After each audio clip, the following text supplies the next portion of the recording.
Welcome into the Locked On Knicks podcast. Gavin Shaw, Alex Wolf back with you. A 110-107 loss to the Brooklyn Nets.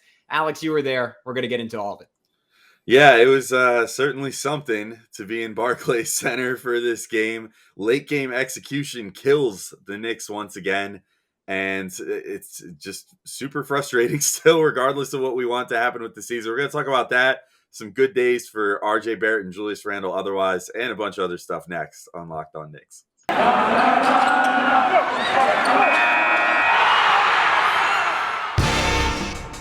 You are Locked On Knicks, your daily New York Knicks podcast, part of the Locked On Podcast Network, your team every day.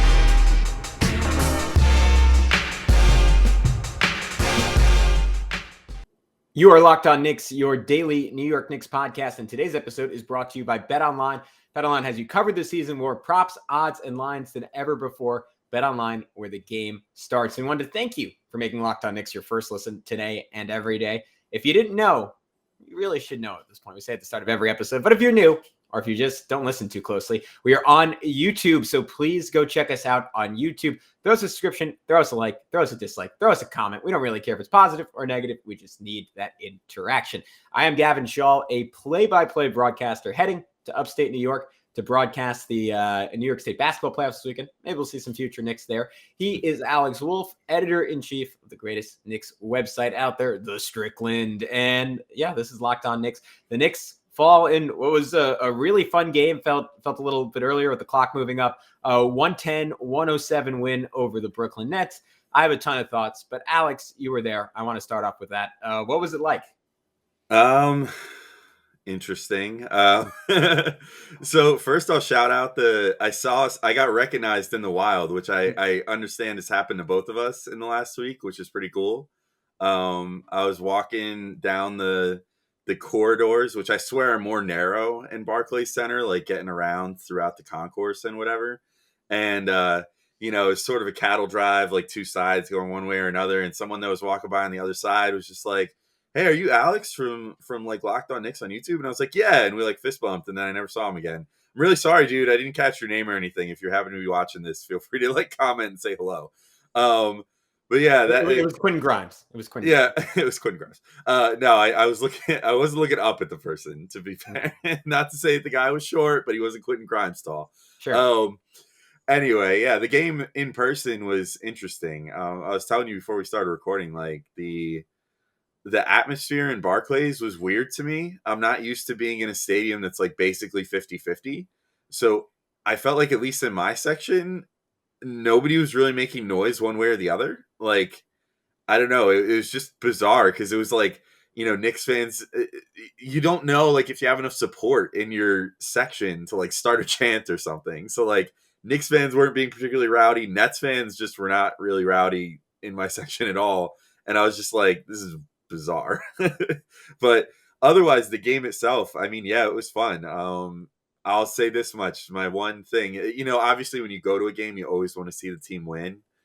My biggest thing was I kind of wish that the Knicks had just like lost by 10, that this had just slipped out of their grip, late in the fourth quarter, and, maybe Durant rattles off like 8 straight points or something with 2 minutes to go, and then bing, bang, boom, it's all done. Because no matter how prepared I am for losses and how like desensitized and numb I am to like all these heartbreakers this season, it still was really annoying to see the Knicks basically like poop away a potential win here and, have this like golden opportunity with 12 seconds left to have a hero moment for someone. And instead, the design play, as Tibbs said after the game, was to throw the ball to Evan Fournier in the corner, who of course got doubled, because why would he not? He's in the corner. They could form a box around him. As Clyde always says, the sideline is like an extra man. 2 sidelines right there, plus Kyrie Irving sitting right behind him. That's like another defender. Yeah. And, 2 other guys coming in on him. I mean, it was just terrible execution. And, I was screaming from my seat. Luckily, I was in a mostly adult section, so I let a few 4-letter favorites fly. And, yeah, it was no fun, man. But how is it for you from the comfort of your home? I came out of this game weirdly optimistic. I just saw Ian Begley tweeting out a video talking about like what a disappointment it was for the Knicks to go from like the 4 seed to now like I mean this was true after the All-Star break. It's still true, like essentially eliminated from the playoffs. And I don't know, that's not really my takeaway from the last 4 games. I'm not saying that's Ian's primary takeaway either, but to me, like I come out of this game, I come out of this recent stretch, like just pretty darn optimistic about the future of Knicks basketball. Like I was saying to you before we started recording, like I just see these little flashes from the young guys that make me think we have essentially last season's team exists on this roster, just one with more talent and more upside. Like that defensive possession in the second quarter. I mean, this was the sequence of the game to me, where Immanuel Quickley and Jericho Sims doubled Bruce Brown in the corner, and then there was or Deuce might have been involved as well, and then Quickley, like just using his wingspan, deflected the pass, and then Sims just recovered under the rim and ended up blocking Nick Claxton. And it was just little plays like that. And there have just been so many of them over the last 5 games where these guys are just flying and just basically playing suffocating defense. And then on offense, I mean, just the juice that I don't know about you, but do you feel like Immanuel Quickley's just gotten faster over the last 10 games? Maybe it's just a little bit of confidence, but it seems like he's almost found a new gear as a player. Yeah, it seems like he's playing faster, if nothing else. Yeah. I'll say that much. Yeah, my point is like there's just like this competitive, athletic, savvy team in there. Maybe even more so defensively than offensively at this point. But you mix that in with RJ making a leap, with Julius, who I mean he had some real issues in this game, but he looked mostly on offense like Julius of last year. You combine that with those two playing like stars when Fournier's hitting some shots. Mitch was a mixed bag today, but again, Jericho looks like he's a legitimate 2-way NBA center. To me, at least, like there's an outline of a team that should be pretty darn good, or at the very least, like they were last year, a pain in the ass to play every single night. You mix in Quentin Grimes when he comes back. I mean, the spacing and offense, another just elite defender. Cam Reddish, who I think projects as someone who can be fantastic defensively and give you some of that juice offensively that maybe some of those other guys lack. Like I'm coming at this almost no matter how the season ends. I'm super excited for next year. Even if the Knicks don't add an impact rookie or don't add a fantastic free agent, I think there's a world where next season is much closer to 2 years ago and we get a really fun team. Maybe one with a very capped upside, but we get a really fun team. Yeah, I think that, my overall takeaway, despite the disappointment, obviously the end of the game, it deflates you. It's like, I was a balloon that was, held together just by a couple fingers and then someone let it go and I just went, but all in all, like, yeah, my overall feeling after this road trip is that of optimism. Like every single game on this road trip, they led by double digits at some point, or especially in the losses, every single one of them, they led by double digits. And it makes it that much more disappointing that they let go of the rope and lost those, those leads there. But the fact of the matter was that they made those leads to begin with. And that was by, especially when they're playing their younger lineups, they're, generating a lot of pressure on opposing teams on defense, and on offense, they're at their best when they're just running and running and running and, like trying to generate offense quickly rather than, the slow it down, bogged down stuff that seems to be Tibbs's favorite late in the game. And, it sort of just comes down to like with a few execution tweaks here and there, which hopefully will come with a new coach, then, this team has the potential to make a jump where, you just get a coach in there that's a little more willing to experiment and take advantage of the many, many talents that the players on this team have. And, we might be looking at a team that, like you said, maybe doesn't make a huge leap next year or something, but can at least get, back in the realm of the team that the Knicks had last year with some more versatility, because, pretty much all the guys that they have on the roster currently have, at least over the guys that they replaced from last year, have more varied skill sets, like a Grimes versus a Reggie Bullock, where Grimes can actually put the ball on the floor a little bit and, can do way more while not losing anything on the defensive end or on the 3-point shooting. Reddish is this sort of long athlete that the Knicks just have not had, like, ever. They haven't had that type of player in a really long time, at least not one that young with that much potential. So I and to say nothing of Obi, who I thought had a really fantastic game today too. Like, and was another Tibbs victim, unfortunately. Like, strung together a great sequence and then clangs a three off the side of the backboard, a corner three at one point, and gets pulled 3 seconds later, which was just sort of frustrating in its own regard. But, it's I like the outline of what the Knicks are building right now. I like, in general, what they've been doing over the last, 7 games, or even you could say like a month, maybe.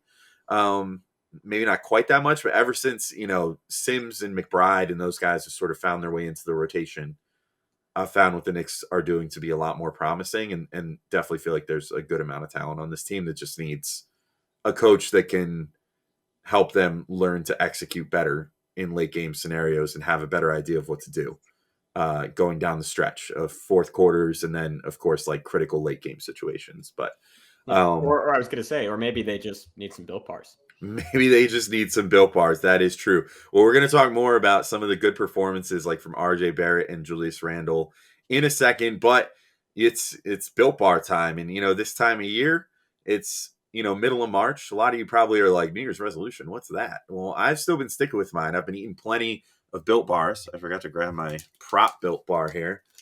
Split out. On YouTube, you can specifically see a Built Bar here, but they're fantastic. They are way better than a candy bar, even though they look just like one. And they're still covered in chocolate, which is what you love out of your favorite candy bars. But on the inside, they are not featuring, fatty and sugary nougat and caramel and all those other various things that other candy bars have. They have protein, lots of protein, but it doesn't taste like pure protein powder, like some of those other protein bars you've ever had. In fact, there are some other Built Bars called Built Puffs, which are a protein-infused marshmallow. And I'm not kidding you, it really tastes like you're eating a marshmallow covered in chocolate, and in some cases flavored, such as my favorite, cinnamony churro or coconut marshmallow. So many good flavors, all covered in chocolate, and it tastes just like you're eating a big old marshmallow in your hands. Of course, also, Built Bars are covered in 100% real chocolate. It's really good. I mean, I don't know. I could be fooled into thinking that I was just eating a candy bar. But instead, it's this wonderful protein experience. And at Built Bar, they are all about taste. So they make it taste delicious first and then figure out how to make it healthy. And I don't know how, but they pretty much pull that off every single time. So go to Built.com and use promo code LOCKED15 and you can get 15% off your order. Again, use promo code LOCKED15 for 15% off at Built.com. All right, Gavin. So to move to our next segment here, I mean, you alluded to it. Like, I thought Randle and RJ both really had some moments in this game. So did Fournier, to be fair. I don't want to like totally crap on him for messing up that late game play, because I don't even think it was his fault necessarily. I think he was put in an extremely bad situation there to close the game. But I mean, he had a great game too. 25 points, 9 of 13 shooting, 5 of 8 from deep. Randle also had 26 points on 9 of 17 shooting. RJ had 24 on 8 of 21, which is not the best line in the world, but still I think his performance was a little better than the shooting line would indicate. But Gavin, I'll throw it to you. Where do you want to go as far as picking out a positive to highlight from this game? Yeah, I want to start with RJ because I'm in total agreement with you. I thought he played a pretty awesome game for the most part. And honestly, one of the Knicks' biggest issues in the third quarter, where the Nets came back and ended up taking, I think, either a double-digit lead or at the very least an 8-point lead, is RJ only took one shot the whole third quarter. And that, I think, killed a lot of Knicks momentum, despite the fact that, to your point, he wasn't super duper efficient. But I love the pace that he continues to play with, and it makes for just more entertaining basketball. To your point, like him and IQ together, like when IQ was just like, he just like put the nozzle down and he set up RJ for a dunk. He just had some awesome passes in this game. Like he had this like baseline drive and through like kind of this like little like looping hook pass as he was falling out of bounds to Mitch, who nearly got a dunk but ended up drawing the foul. He had a really good like cross court swing to Randle, which like was something that stood out to me early in the game, was that Randle and RJ felt like they were sort of icing each other out a little bit and just like your turn, my turn. But then on this play, RJ really unselfish, throws a cross court to Randle. Defense has to like scramble to recover because it was such a quick pass. Swing sequence, gets back to RJ. He nails the three. And that's sort of the mantra of all the best teams in the NBA, right? Like give it up, you'll get it back, you'll get a good shot. Had another one where he drove middle and then did sort of a Julius style, like spin around in midair and throw it back. I don't think that's a pass he's really had in his bag in the past. So that was really encouraging. And it was just about the number of paint touches he got. Like he scored with so much variety. He had like a little pump fake and layover Drummond in transition. Like he beat Drummond to the rim off a little curl. He had what's quickly becoming one of his signature shots, a little stop, reverse pivot, fadeaway. That's kind of Kobe-esque. On and on and on and on. The point is he just lives at the rim at this point. And even when he's inefficient, I think it changes the Knicks' lives offensively to have someone who can just constantly get to the basket. Yeah, and on top of it, generating free throws too. He's gotten really good at that. And I thought, he was 7 of 8 from the free throw line in this game. Kind of hilariously, he tried to miss one on the final trip to the line and swished it perfectly. So I guess RJ should just always try to miss his free throws, and that'll solve all of his woes. But like he got 8 attempts from the line. I realistically thought that he could have had 12 or 14 even if things were called a little better. He was generating a lot of contact around the rim, and it was not getting a ton of calls, at least not in my opinion. And it was, that's just going to be the struggles of being a burgeoning young star instead of an actual, full-fledged star, is that you don't get those calls just yet. But I think it really bodes well for the future for him that, even against one of the best teams in the NBA in the Nets, regardless of what their record says, like when they're at full strength, they're one of the best teams in the NBA. And he, is able to still generate those sort of opportunities against them, still draw fouls, and still be effective even on a day when he shoots 8 of 21. Just like everything, I think that this is all boding really well for him and his development. And I think that, on top of that, he also had some good defensive sequences in this. Like he generated a few steals at really crucial moments to give the Knicks, fast break opportunities and help narrow the deficit some. He took on the challenge of guarding Kevin Durant down the stretch, which I thought was awesome. I know that nobody can really guard Kevin Durant down the stretch when he's really feeling it. And the Knicks were doing their, look, I'll crap on Tibbs for the bad stuff. One really good adjustment was deciding to double Kevin Durant pretty much every possession down the stretch, like aggressive, hard closeout doubles, because the rest of the Nets weren't really doing much. So, I think that he was, RJ's impact was not quite as huge because he was getting helped a lot on defense by his teammates that were doing those aggressive doubles. But I really admire the fact that RJ wanted to take that challenge, just like he's done against a lot of the best players on opposing teams recently, and decided to guard Durant down the stretch. And I thought he did, for what it was worth, a fairly admirable job. There's only so much you can do against Durant, who just, in scoring over 50 points for, I think they said it was like the 8th time in his career in this game, basically was able to shoot over whoever he wanted because nobody can touch that shot. Because when you're 7 feet tall and you have super long arms, you can kind of just shoot wherever you want and never get bothered. So yeah, I like that from RJ too, but it was a great RJ game. I'm in full agreement. And I think that it goes, the stats are pretty good on the surface, but I think that his impact even went beyond the stats, and went quite a bit deeper in this game. And had they featured him more, I think they maybe would have had a better chance of winning the game too.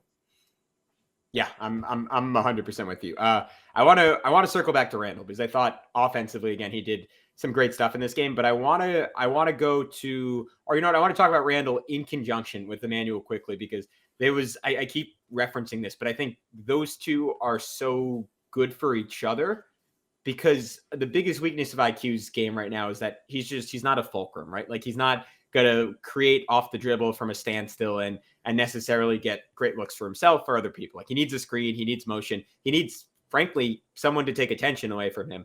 And Randle, the biggest thing Randle needs is some pace and some verve and someone to his game and someone to generate spacing around him. And that's exactly what Quickley provides. And I thought there was this great little two-man play. I want to say it was in the second quarter between those two guys, where it was a little dribble handoff between Randle to Immanuel Quickley. And then IQ drew 2 defenders off of it. Like Katie went with him, tossed it back to Randle, and then Randle just hard attack to the rim for a layup. And that was a big theme with Randle. Like he started off like settling and taking bad shots, and then like second quarter buckled down, got to the rim again and again. Like shot of the game was like, I'm sure you noticed this one, went across the lane and just hit like a one-handed banker over KD. That was just dirty. Had another one with like a little euro around the basket. But I think it's one of the great travesties of the season that Quickley, as bad as he was for such a long time, just didn't get more court time with Randle and RJ,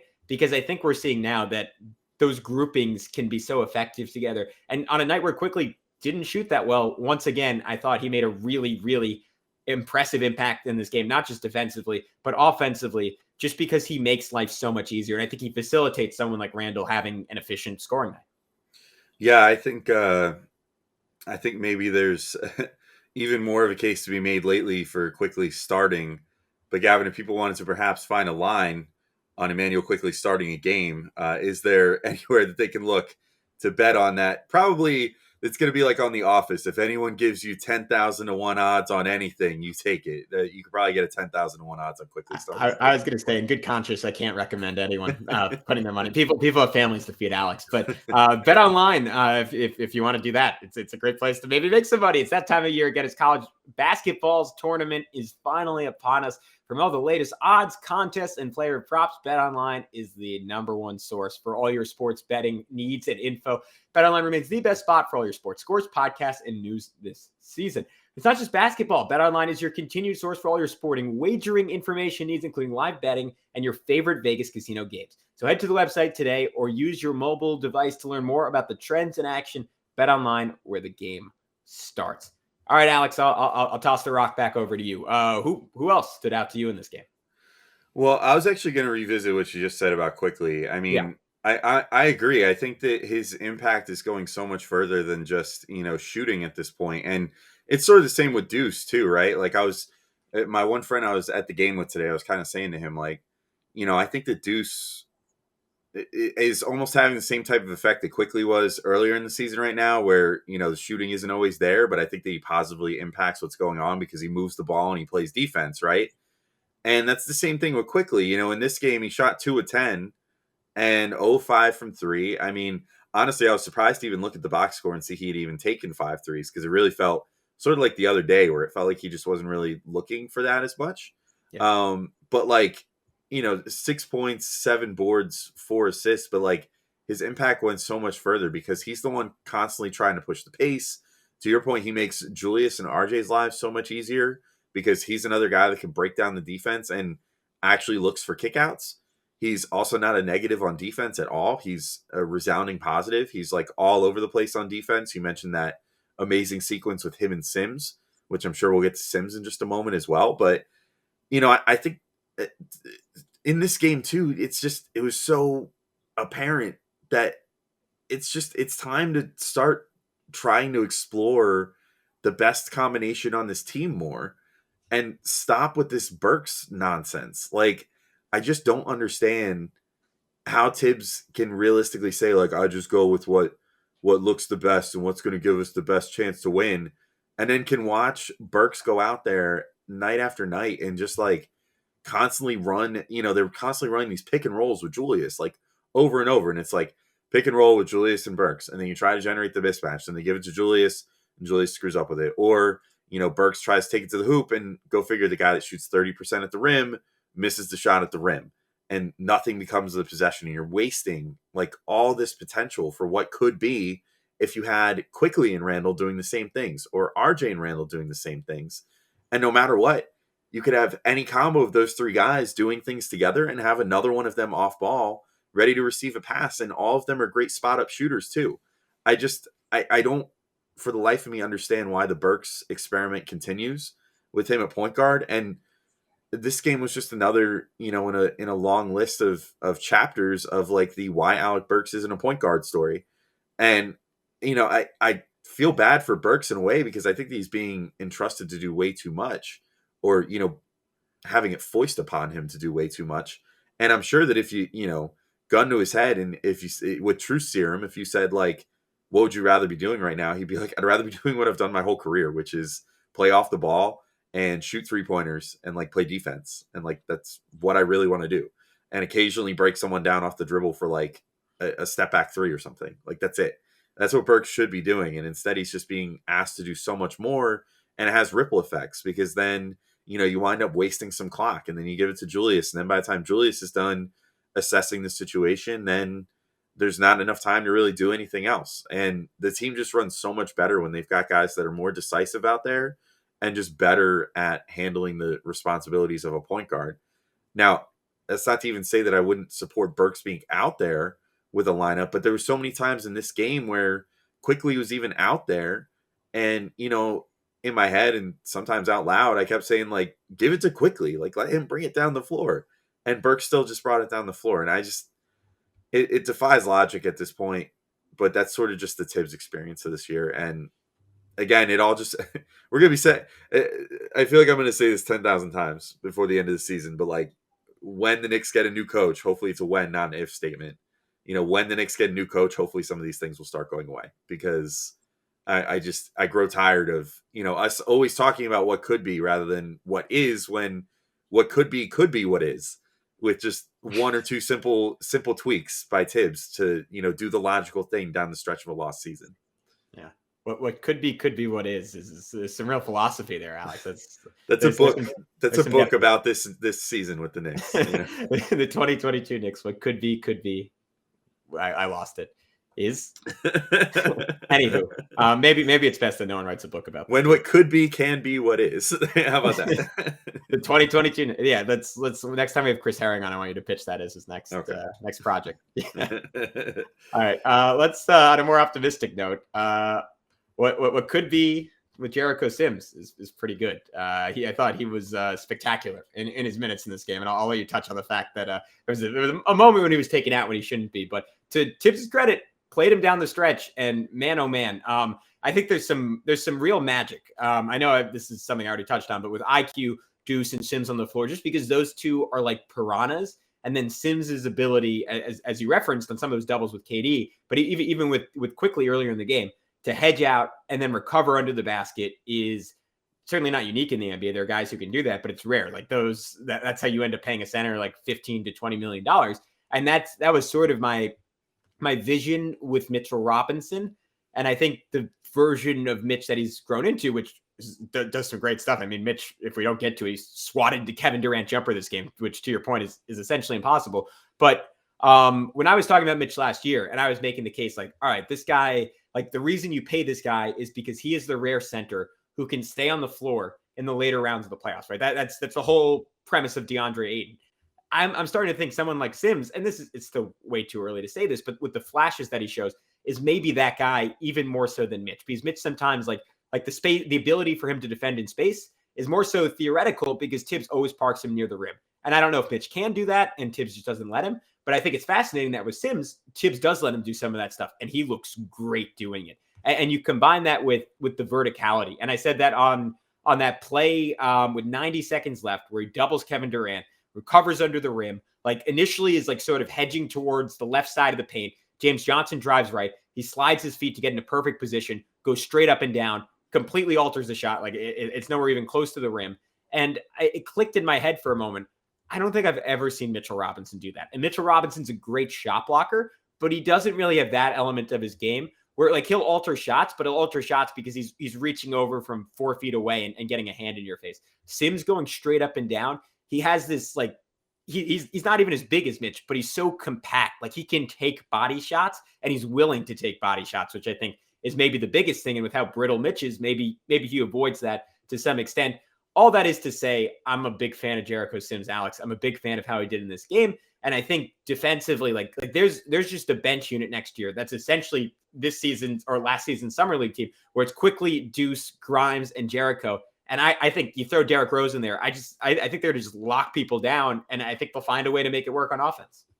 Yeah. I mean, to your point, I think the right word was like piranhas, like they're just swarming, it's just what they do. They just don't want to let anything go uncontested. And they're perfectly willing to, so many of the plays that, we could complain about with Julius this year with lack of effort and stuff. It's because he tries to react to a play going one way and then all of a sudden it goes the other way. And then you see him just kind of resign himself to, well, didn't go my way this time. with those guys, it's just that never happens. It's like if the play starts going the way that they think, then they're there for it. But then if it changes direction, they're all just like right back the other way. It's like I don't know, like a dog playing fetch, going after the ball. They're just like ready to follow the ball wherever it goes and always contest every shot no matter what. And it's awesome to watch. I mean, to your point, Obi too, I thought played some pretty good defense in this game as well. And like, there's like so many potential defensive stalwarts on this team that, it's like, it's no wonder to me that they're starting to play a lot better defense for stretches right now, because I think there's just so much raw talent defensively on this team that no matter what, it was always going to sort of work out. Because like Sims is just too much hops, too much rebounding ability, too much athleticism to not be a good defender as long as he's got, half a brain, you know what I mean? And he's clearly got a full brain, and it's really showing. And he's learning stuff. It seems like it reminds me a lot of like Mitch's rookie year, where we used to say like, wow, he literally learned that from last game to this game. And we just saw him do that a lot better this time around with like staying straight up and down and, getting back to where he's supposed to be on the court, not getting lost. Like there was times 10 games ago even where we would have said like, oh, Sims really got lost on that play, and probably gave up a bucket just by being in the complete wrong spot. And it seems like he's always finding the right spot to be now. And that's all stuff that he's figured out just over the last like few whatever weeks here.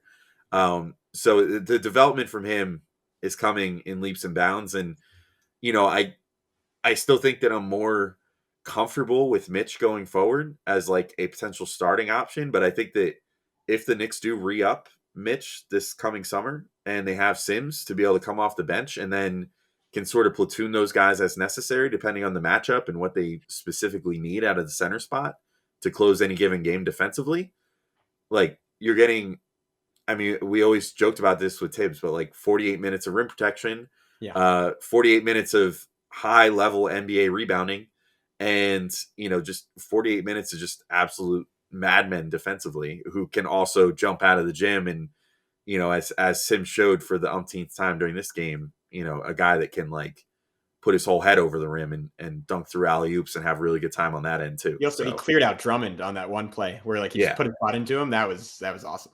That was really good. Yeah. So great game from Sims. And the substitution pattern that I was mentioning was, for whatever reason, Tibbs putting Taj in for the final 2 minutes of the first half. I literally, when I was at the game, because like you don't have all the stats in front of you or whatever, and like I didn't feel like checking my phone, and so I was like, oh, is Sims like in foul trouble? And I just didn't realize it. No, Tibbs just felt like playing Taj Gibson for reasons unknown, and the Knicks went -6 for the last few minutes, and they lost by 3 at the end of the game. But I want to give props to Fournier. I mentioned that. Yeah, I mentioned that, it's not quite, I don't think it's quite like, he was really hard on himself after the game and post game media and stuff, was like, it was my fault. It was an easy pass to make. I should have made it. I'll say again, it's not his fault. It was not an easy pass to make. He got put in a situation where essentially he was defended on all 4 sides, 2 sides by the sideline, 2 sides by defenders. And that's the hardest possible place to have to make a pass from. But otherwise in this game, I thought that he was great. He was the only offense for the Knicks early on. And so they owe the fact they were even in this game to the fact that he was able to like claw them out of, I think they were down 13-2 or something early. When they were down 11-0, he had like this like sick crossover into a step back, and it was like a really tough shot. And I was in my mind as, oh boy, they really need, if that didn't go in, like things would have looked ugly. They really needed it. Yeah. And he provided a ton of that in the first half and looked really good. Carried over to the second half, which was good too, because a lot of times we see Fournier kind of go off early and then completely cool off late. Yeah. I thought he was playing well in the third quarter and down the stretch in the second half as well. So I really enjoyed the game from him. I think he definitely deserves some props for just having a really good Evan Fournier performance up until the end, where he sort of got set up for failure, unfortunately. Yeah, I mean, I thought he was just like a killer this game. Like the shots he were making were just like, you'd look at that and like, like you're playing on the playground, someone's like, that was tough. Like that was my reaction to basically everything he did in this game. Like he had like this slick, like little like step back in James Johnson's eye, and then did it again to Patty Mills, and then had like the play where the shot clock buzzer was expiring, and he just sprints off his screen into the corner 3 with his feet not even balanced. Like the dude is just he's an all-world shooter. Like that's what he is. He's gonna have nights like where the shots don't fall. That's true for Duncan Robinson. That's true for JJ Redick when he was playing. Like you look at all the great shooting specialists, and maybe people expected I'm guilty of that too. Expected Fournier to be something more than that. Like he's a little more than that. He's not much more than that, but he's great at that one thing. And on the right team in the right role. And I'm hoping next year that's him maybe coming off the bench as a sixth man. I think that is a super duper valuable player that will help the Knicks win basketball games. But Alex, any final notes you wanted to get out there? I'll say for me, one last like very little thing is I really want Deuce McBride to shoot the ball. Like he had a play where he had a wide open three and passed it up to take 2 dribbles into a long 2 that he clanked. And to me, it kind of like, I think it spoke to what we've seen from him these 5 or 6 games where defensively, obviously he doesn't have a fear in the world. He thinks he's the best defender on the court whenever he's out there. But on offense, it feels like he's a little reticent, and it's kind of surprising to me because he was so aggressive and really fantastic when he got to play earlier this season. And I think it might be being a little bit gun shy, thinking, oh, I don't want to lose my rotation spot again. I worked so hard to get back here. I torched the G League for however many weeks or months. Like I'm not giving this up. I'm not going to take any stupid shots. I'm not going to stand out in a good way or a bad way. I'm just going to sort of be in the flow. And like to your point, he makes some good passes. He keeps the ball moving, but the dude is a pretty talented scorer. And the whole point of it is like even if he has a night where he goes 1 for 8, 1 for 9, Knicks don't need to win games at this point in the season. It doesn't really matter. I'd much rather him shoot than even Alec Burks have a 20-point game. Yeah, I'm with you. I would love to see Deuce shoot more. I'll just quickly shout out Evan Fournier's playmaking too. Yeah. I actually thought this was probably his best playmaking game of the year. Found Mitchell Robinson and Jericho Sims on lots of great looks. Had one that was just kind of like an extra pass to RJ Barrett, but some really impressive, passes to find the centers where he was basically at the 3-point line and whipping these passes into them under the hoop for them to get these easy looks. Really enjoyed that. I'll also shout out Obi Toppin, who returned, and I think I alluded to it earlier, but 8 points in 8 minutes, 3 of 5 shooting, 2 of 3 from 3. And I thought he should have played more. This was a game to go small again. And Tibbs with enough of a full battery of centers and stuff, and having Toppin back, I guess, didn't feel the need to go small at all.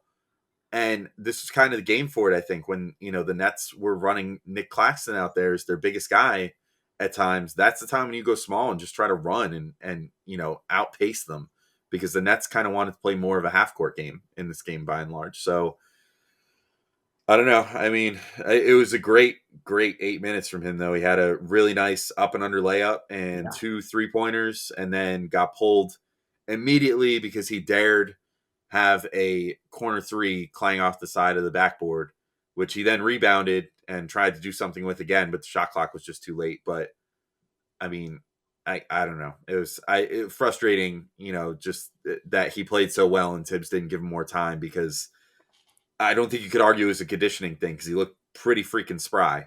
So I would have loved to have seen him play with Julius Randle, and hopefully that's something we get to see in the future, or maybe down the stretch of the season, though I'm not going to hold my breath. But great Obi Toppin game in his return. I think that's probably my last note. Yeah, that double pump was sick. All right, on that happy note, and his shot looks smooth. On that happy note, we will wrap up this edition of the Locked On Knicks podcast. A valiant effort for the Knicks. No victory, but very, very fun game. And I'm for the first time all year, I'm looking forward to seeing this team play every night, which I haven't been able to say in a long time. But until next time, and we have some great guests coming on this week, so I'm really, really excited for all of it. I hope you guys can check it out both in podcast form and in YouTube form. But until then, for Alex Wolf, I'm Gavin Shaw. Peace out.